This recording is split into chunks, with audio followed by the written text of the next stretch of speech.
Hi, I am Altailorin Belaro from Batch 4. So, yung topic po natin today ay matatagpuan sa nasaan ang hustisya doon or justice. At ang scripture po na ibinahagi sa atin ay matatagpuan sa Deuteronomy 32 verse 4. So, basahin po muna natin yung concept ng justice. So, justice, also known as God's righteousness, is His perfect moral character expressed in action. It means that God always does what it is right, fair, and consistent with His holy nature. He upholds moral order, punishes evil, and rewards obedience. God's justice assures us that no wrong escapes His sight and that He will bring all the things not into account. In Jesus, God's justice and mercy meant He paid for sin so we could be forgiven without compromising divine righteousness. Justice is not just what God does, it is who He is.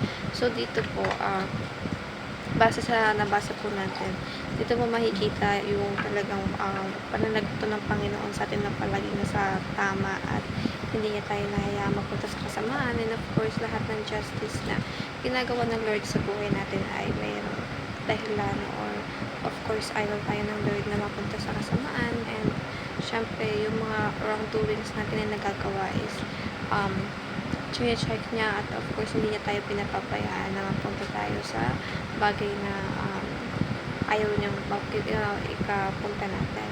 And of course, the teachings here are God's justice prevails over injustices, and God's justice punishes the wicked, and God's justice passes over those in Christ.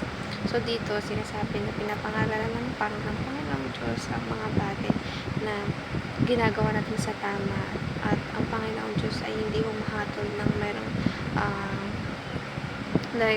dahil lang sa sign niya or what, dahil ang Panginoon ay fair at lahat ng bagay na ginagawa niya sa atin ay upang maligtas tayo at mawala tayo sa kasamaan.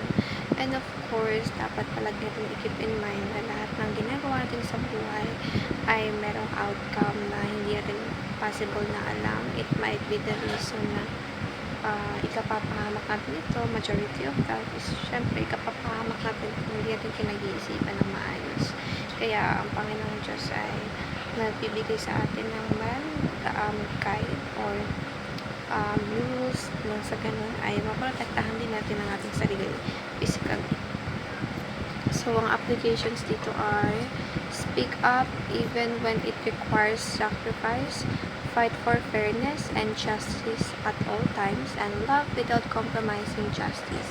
So, dito, sinasabi sa atin ni Pastor Russell na we should speak up when it requires sacrifice at ang Lord po ay sinakripisyo niya ang kanyang kaisa-isang anak upang tayo ay matubos sa kasalanan at muli tayo mabigyan ng pagkakataon upang mabuhay at magkaroon ng pagkakataon upang mag-serve sa Lord. Kaya dapat hindi natin hinaayaan na ma-put into waste lahat ng pagod at hirap na ginawa ng Lord sa buhay natin dahil ang Panginoong Diyos ay talagang napakabuti at hindi niya gustong papunta tayo sa kasamaan or mapasama tayo.